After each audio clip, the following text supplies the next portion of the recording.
Day 468, 22 for 22. Good morning. Hope this finds you well. Please stay in your fight. Don't quit. Well, just finished the family walk. Nothing better than family time. Daddy, we just went on a walk. See, they're all excited about it. All four kids, Becky, myself, and the person we call Mama Chrissy.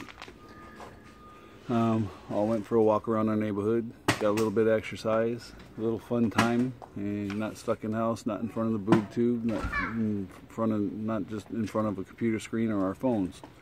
Got some time to be outside. Felt pretty good. Here's Becky. Love you. Love you. It was our 12th anniversary yesterday. It's 12 years of recovery for me. Her, probably a little bit of having a mother hen me.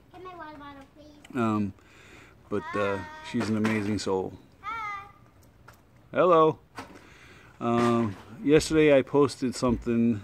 I'm getting more and more fired up about the suicide thing, especially as I put numbers together, because it really, really just hits you right in the face.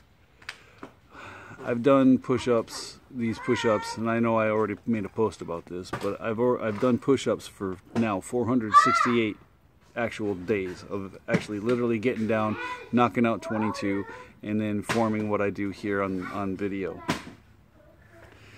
And if you figure in the amount of days that I've lost due to not doing them on Saturday and Sunday, and the problems, and problems that I've run into health-wise, or trying to move down here and having to go retrieve my family.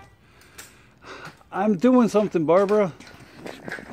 She's right there, I think. I don't know if I got her or not. But it's been over 13. You figure out. Jeez, I hate when that happens. You look at the days that I've missed, which is at least a month alone, just on going to get my family and getting settled in. It was about that. And then throw in the rest of the times that I haven't been able to do it due to being down, either my foot or just in general feeling crappy. What? Oh, okay. Feeling crappy.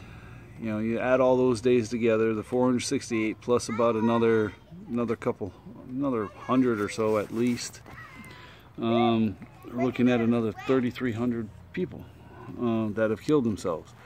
And you put those numbers together in front of you, you know, either on a calculator or multiplying them out on paper. It's not good. We've lost more people to the battle in our head than we have on the battlefield over in Iraq, Afghanistan, Grenada, Korea, Vietnam, Beirut, Sub-Saharan Africa. You know, we've lost 13,000 people just in the time I've done this, and I've only done this for a little over 2 years, and that is just an ass kicker of a number. That we can't I'm getting all jumbled up because I'm getting fired up. We can't keep doing this. We can't keep allowing this to go. And I already said it, and I'm not going to rant on the VA or on the military, but I will say that things have got to change at our parent group level. You know, like with the Army and the VA, they have to come up with a comprehensive plan to literally help us help ourselves, because the problems that we are facing were created by things likely more often than not now created by what we were forced to go do in the defense of our country. Barbara, you're being paged. You know, and we as individuals have to be on guard for ourselves and our brothers and sisters. You're being paged. You're wanted for something, to go do something. Stay out of the garage unless you're my kid. The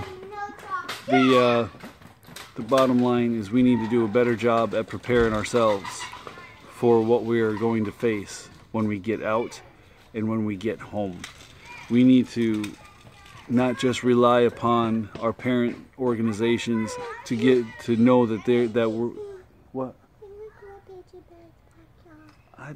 They're not even in their backyard. They're going in there. I don't know. Go ask Mom. Make sure you're good to go on that one. I don't know what her rules are for that. So you go the other way, whatever. The parent organizations have to do a better job of preparing us for getting out, either medically or just regular ETS. They have to prepare us better coming back from theater.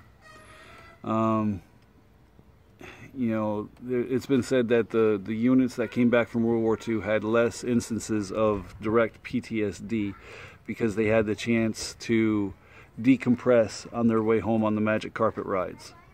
There's a lot of truth to that because the world is a lot smaller today than it was. So one day you were fighting it out in you know, Kunduz or you know, Mosul or, you know, Aleppo. I don't know if we're there. I don't think so. But one day you're fighting. Get out of the road, cart! You're fighting one day out in the middle of no man's land and, you know, fighting it out. And then the next day it's time to rotate home, and then you're home within 18 hours. And then there's no decompression time. There's no time to ease out of one mindset into another. Now the only instance I can speak for personally for this would be when we were going to Egypt during the Gulf War. We got sent over to be part of the multinational force observers between Egypt and Israel. And during the Gulf War, we were told that there was a huge chance that if the 101st and the 82nd took the casualties that were expected, that we were going to get ripped out of the Sinai and put into wherever they happened to be.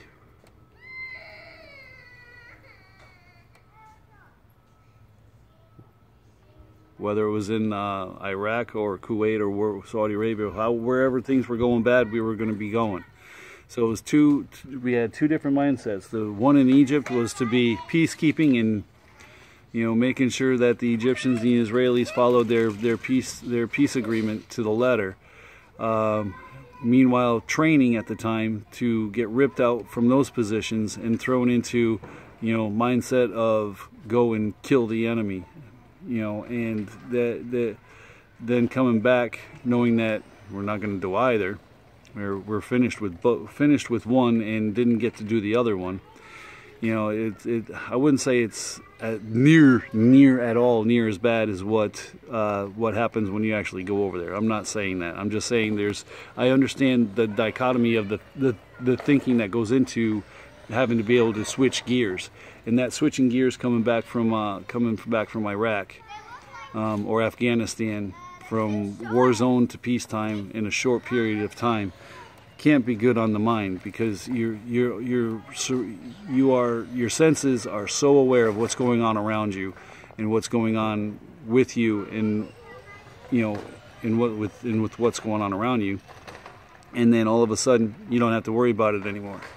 And that sudden ripping of purpose, mission, and, you know, your own awareness will mess with your mind a bit. And we need to find a way to be able to decompress before we go. Even if it's an extra, you know, 1 year and 1 month, and you spend a month decompressing in an area where you're still in theater, but you're not in zone. I hope that's coming across right. So it's time to get going here. But the military and the VA have got to do a better job of what they're supposed to be doing for us. Hey, don't try and pass, James, before you wreck somebody. You understand? All right, and whose scooter is that, Mary? It's hers? That's mine. I said it right. Okay. All right, time for some push-ups. How did you get out here, Joe? All right, you can go inside? Okay. Yeah. You kind of, whoa. Sorry. Hey. Chaos. quickly.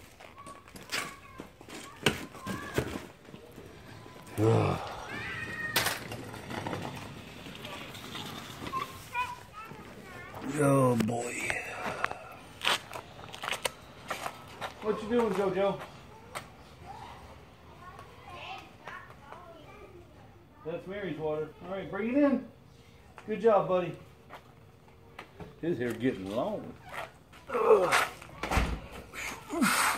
1, 2, 3, 4, 5, 6, 7, 8, 9, 10, 11, 12, 13, 14, 15, 16, 17, 18, 19, 20, 21, 22.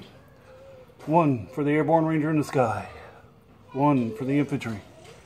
1 for the fallen. Alright, so today going to be meeting up with Travis Partington to do a episode for Oscar Mike Radio. That's always fun. He's a good dude. Check out his channel on SoundCloud, Oscar Mike Radio. I also have my YouTube channel at that_push_up_guy tough. There's plenty of content there. Share from the groups, or if you can't share from the group on Facebook, share it from my page. It's open. Just gotta get the word out. You are not alone. If you need help, seek help. Get it from friends, family, professionals. No shame in getting help.